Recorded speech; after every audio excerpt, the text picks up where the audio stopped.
तो बच्चों आज के इस वीडियो में हम बात करेंगे special math challenge series for RIMC और यहाँ पे क्वेश्चन नंबर 8 के सॉल्यूशन का डिस्कशन करेंगे। और यह क्वेश्चन काफी मजेदार है। इस टाइप के question as per the previous paper analysis इस तरह के क्वेश्चन आरआईएमसी में बहुत पूछे जाते हैं। तो यहाँ पे यह क्वेश्चन काफी इंपोर्टेंट होने वाला है। तो यहाँ पर देखिए क्वेश्चन में क्या दिया है।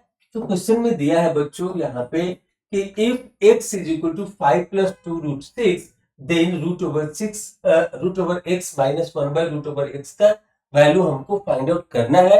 तो यहाँ पर कैसे इसको अप्रोच करेंगे।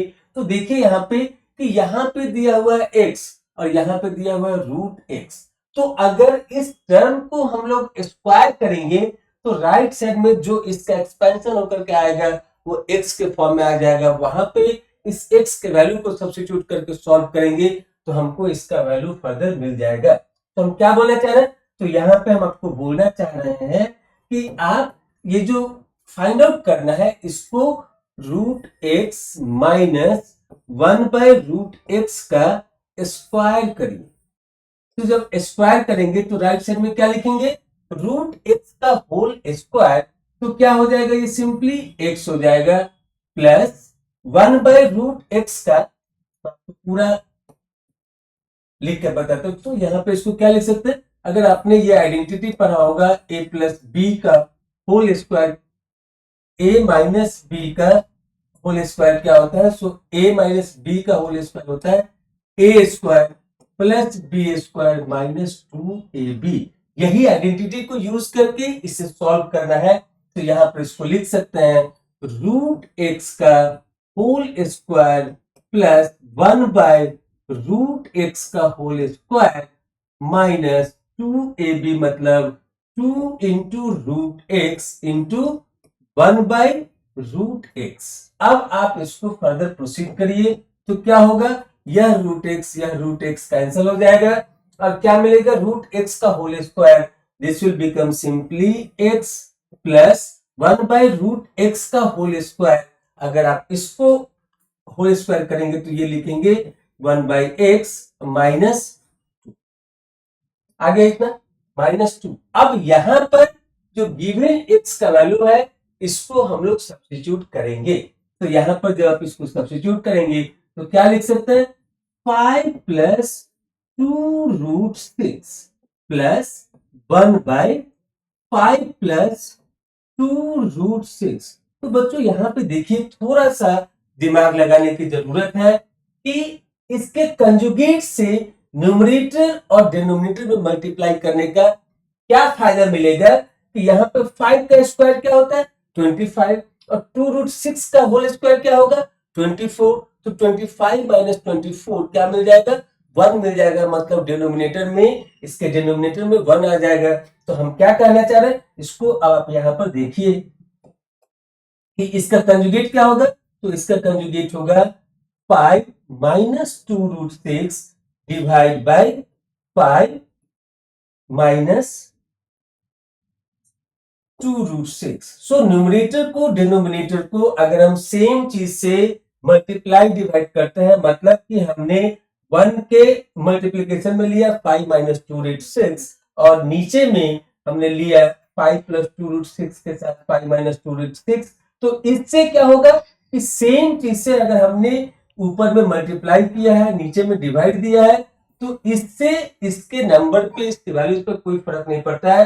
और -2 यहाँ पे लिखना नहीं भूलना है क्योंकि कई बार बच्चों को फॉर्मूला याद होता है वो कॉन्सेप्ट भी पकड़ पाते हैं लेकिन कैलकुलेशन मिस्टेक के कारण आता हुआ क्वेश्चन भी गलत हो जाता है और इसके कारण उनको पूरा रिवॉर्ड्स नहीं मिलता है। तो जब आप एग्जाम देते हो तो पूरा फोकस्ड होकर के और कैलकुलेशन पे पूरा 100% माइंड कैलकुलेशन पे रहना चाहिए। थोड़ा भी इधर उधर डेविएट नहीं होना चाहिए। माइंड जो सोचे वही हाथ से चलना चाहिए पेज पे और उसी से कैलकुलेशन होना चाहिए। कई बार ऐसा होता है कि माइंड सोचता कुछ और है हाथ लिखता कुछ और है और फिर आप वहां पे फाइनल लिखते कुछ और है। तो वो तीनों को नहीं होना चाहिए। आपका माइंड आपके हाथ से सिंक्रोनाइज होना चाहिए। वह कैसे होगा तो प्रैक्टिस से होगा। आप एग्जाम से पहले जितना ज्यादा प्रैक्टिस करेंगे इन सब टाइप के क्वेश्चन का उतना ही अच्छा होगा यहाँ पे। तो अब आप देखिए कि यहाँ पर जो इसका डिनोमिनेटर का पार्ट है वो a plus b a minus b के फॉर्मेट में आ गया। तो हम जानते हैं कि a plus b into a minus b को क्या लिख सकते हैं, इसको लिख सकते हैं a square minus b square. अब इसमें आप a को मानिए 5 और b को मानिए 2√6, तो क्या हो जाएगा, तो यहाँ पे 5 का स्क्वायर हो जाएगा, सिंपली ये 5 का स्क्वायर माइनस 2√6 का होल स्क्वायर, 2√6 का होल स्क्वायर। तो 5 का स्क्वायर बच्चों क्या हो जाएगा 25 माइनस 2√6 को क्या लिख सकते हैं 2 का स्क्वायर 4√6 का स्क्वायर 6, तो ये क्या हो जाएगा 4 into 6, it means it will become 24। Simply आपको यहाँ पे इसका वैल्यू क्या मिलेगा, इसका मिलेगा 2 का स्क्वायर 4 इंटू √6 का स्क्वायर 6, तो क्या मिला 24। सो 25 माइनस 24 इज सिंपली 1। तो मतलब कि डिनोमिनेटर आपका 1 हो गया है और इसका भी डिनोमिनेटर 1 है, तो आप दोनों को ऐड कर सकते हैं। तो यहाँ पे इस तरीके से इसको लिख सकते हैं 5 प्लस 2√6 और उसके बाद यहाँ पर प्लस 5 माइनस 2√6 डिवाइड बाई, ये क्या हो जाएगा, हमने बताया आपको यह टर्म आपको दे देगा 1, जैसे कि हमने यहाँ पे आपको बताया है। तो अब यहाँ पे ये -2 लिखना नहीं भूलना। अब आप देखिए कि यहां से 2√6 और -2√6 एक दूसरे को कैंसिल कर देगा, तो क्या मिला 5 प्लस 5 इज 10, 10 माइनस 2, सो यहां पे इसको लिखेंगे 10 माइनस 2, सो अल्टीमेटली 8। अब कई बार बच्चे जल्दीबाजी में लिख देते हैं 8, तुरंत में आंसर लिख दिया 8, वह गलत हो जाए। आपको फोकस करना है, आपने स्टार्ट क्या जैसे किया था √x माइनस 1/√x का होल स्क्वायर, और हमको फाइंड आउट करना है वैल्यू √x माइनस 1/√x का वैल्यू। इसका मतलब है कि यहाँ पे अब हमें स्क्वायर रूट लेना पड़ेगा, तो फिर आपको आंसर मिलेगा। क्या मैं बोलना चाह रहा हूं कि √x माइनस 1/√x का whole square is equal to 8 आया है, तो इसका मतलब है कि हम क्या लिखेंगे √x माइनस 1/√x हमको फाइंड आउट करना है, तो यह क्या हो जाएगा स्क्वायर रूट ऑफ 8, जिसे हम लिख सकते हैं 2√2, 2√2। तो यहां पर जो फाइनल आंसर मिला हमको इस क्वेश्चन का कि √x माइनस 1/√x का वैल्यू क्या मिला, तो यहां पे मिला 2। अब मैं आपको बताता हूं कि एग्जाम में कैसे प्रोसीड करना है, कैसे आप स्टेप पर जाएंगे ताकि आपको पूरा का पूरा मार्क्स मिले।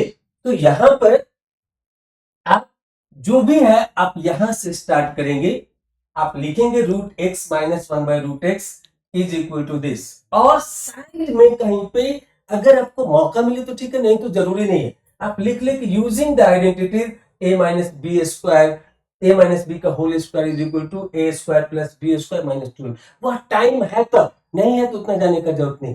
फिर इसके बाद आपको यह पूरे स्टेप को फॉलो करना है, और अल्टीमेटली यहां के बाद सीधे आपको यहां आना है, और यहां के बाद फिर यहां जाना है, और ये फाइनल आंसर। अगर टाइम मिलता है तो आप जहां पे भी इसको यूज कर रहे हैं एरो मार करके दे सकते हैं यूजिंग आइडेंटिटी, या फिर आप एरो मार के ब्रैकेट में इसको लिख सकते हैं यूजिंग आइडेंटिटी, या फिर आप इस स्टेप के जस्ट नीचे लिख सकते हैं using identities a minus b का whole square is equal to a square plus b square minus 2ab, और ये आइडेंटिटी को ब्रैकेट में क्लोज करना ना भूलें। तो एग्जामिनर को समझ में आएगा कि आप बहुत ही सिस्टमाइज हैं, आप बहुत ही सिस्टमेटिक वे में कॉन्सेप्ट के साथ क्वेश्चन को सॉल्व करते हैं। एक तो ये हो गया। दूसरा कि जब यहां पे प्रोसीड कर रहे थे कंजुगेट वाले के पार्ट में, तो यहां पर हम लोग इस आइडेंटिटी को यूज कर रहे हैं, तो ब्रैकेट में आप चाहे तो इसको भी लिख सकते हैं। लेकिन बच्चों में एक और सलाह देना चाहता हूं यहाँ पर कि RIMC के एग्जाम में जो पेपर होता है वो टफ होता है, टाइम लिमिट में सॉल्व करना होता है, तो वहां पे टाइम की बहुत मारामारी होती है। अगर आपका राइटिंग स्पीड बहुत फास्ट है, कैलकुलेशन बहुत फास्ट है, टाइम मैनेजमेंट आपका बहुत अच्छा है, तभी आप इन चीजों को लिखे। अदरवाइज जो मेन स्टेप्स है जो हमने यहां से बताया था, यहां से बताया था, यहां से स्टार्ट करना है, और फिर यहां तक आना है और फिर फाइनल आंसर लिखना नहीं भूलना है।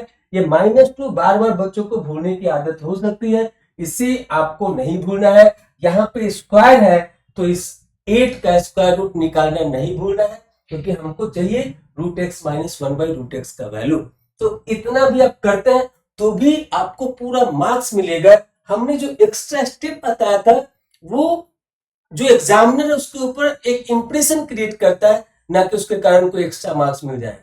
अगर 5 का है तो 5 मिलेगा, 10 का है 10 मिलेगा, 5.5 या 10.5 या 11 नहीं मिलेगा वहां। तो इन चीजों को आप ध्यान में रखें। आपका स्पीड अच्छा है तभी इस सजेशन को वहां पे इंप्लीमेंट करें, अदरवाइज टाइम मैनेजमेंट बहुत ही क्रूशियल है। मैथ्स में कहानी नहीं लिखना है, स्टेप को डिस्क्राइब करना है इस तरीके से साफ सुथरा कि एग्जामिनर को पूरा सामने सामने दिखे कि आप क्या बताना चाह रहे हैं इस क्वेश्चन में। तब वहां पे एक पॉजिटिव इंप्रेशन क्रिएट करेगा और आपको पूरे के पूरे मार्क्स मिलेंगे, अगर आपका सारा स्टेप और फाइनल आंसर तक सही है तो। अगर फाइनल आंसर गलत है तो कुछ स्टेप्स के लिए स्टेप मार्किंग आपको मिल सकता है। तो इस तरीके से इस क्वेश्चन के सॉल्यूशन को यहाँ पे फिनिश करते हैं। I hope you enjoyed this question along with the solution. Thank you for watching this video. Thank you again. फिर मिलेंगे अगले वीडियो में अगले क्वेश्चन के सॉल्यूशन के साथ। Thank you.